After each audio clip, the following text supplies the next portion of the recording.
உயிர்த்தெழுந்த இயேசு கிறிஸ்துவின் நாமத்தினாலே வாழ்த்துக்கள். 1 கொரிந்தியர் 3ஆம் அதிகாரம் 18ஆம் வசனத்தை நாம் படிக்கும் பொழுது, ஒருவனும் தன்னைத்தானே வஞ்சியாது இருப்பானாக. இவ்வுலகத்திலே உங்களில் ஒருவன் தன்னை ஞானி என்று எண்ணினால் அவன் ஞானியாகும்படிக்கு பைத்தியக்காரனாக கடவன். அல்லேலூயா. ஒருத்தன் தன்னை ஞானி என்று எண்ணிக்கொள்கிறான் அப்படின்னா அந்த ஞானம் வியர்த்தையாக கடவுது, அந்த ஞானம் பைத்தியமாக கடவுது என்று ஆண்டவர் சொல்கிறார். அப்படின்னா தன்னை ஞானி, எனக்கு எல்லாம் தெரியும் அப்படின்னு சொல்லிட்டு இருக்கிறவங்க அது ஒரு நாள் அது பைத்தியமாக கடவுது. அது ஒன்றுமில்லை, அதை பிகம் நல் அண்ட் வாய்ட். ஆண்டவர் அடுத்தது என்ன சொல்கிறாரு? 19வது வசனப்படி, இவ்வுலகத்தில் ஞானம் தேவனுக்கு முன்பாக பைத்தியமாக இருக்கிறது.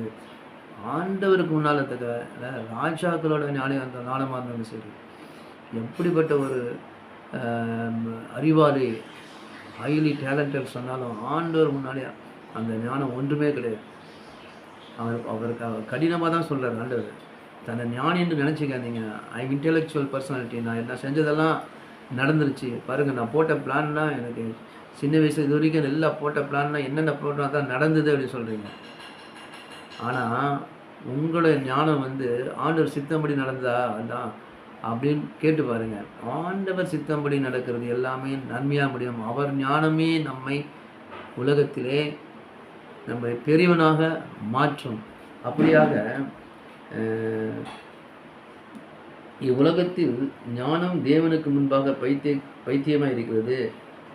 அப்படிப்பட்ட ஞானிகளை அவர்களுடைய தந்திரத்திலே பிடிக்கிறார் என்றும், அப்படின்னா அவர்களுடைய தந்திரத்தில், அவங்களுடைய அந்த ட்ரிக்கிலேயே அவர் பிடிப்பார். அவர் போய் அப்படிப்பட்ட தேவனாக இருக்கிறார்.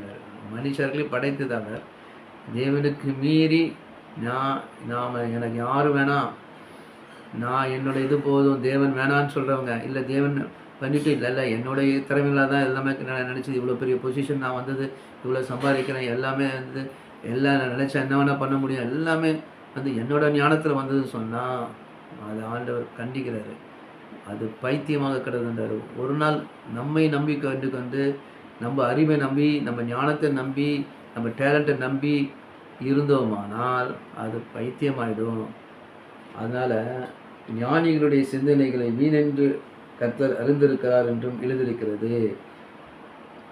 அப்போ என்னன்னா என்ன ஆண்டவர்கள்னா, ஒருவனும் மனுஷனை குறித்து மேன்மை பாராட்டாத இருக்க கடவன். அப்போது கர்த்தரை குறித்தே நாம் மேன்மை பாராட்ட வேண்டும்.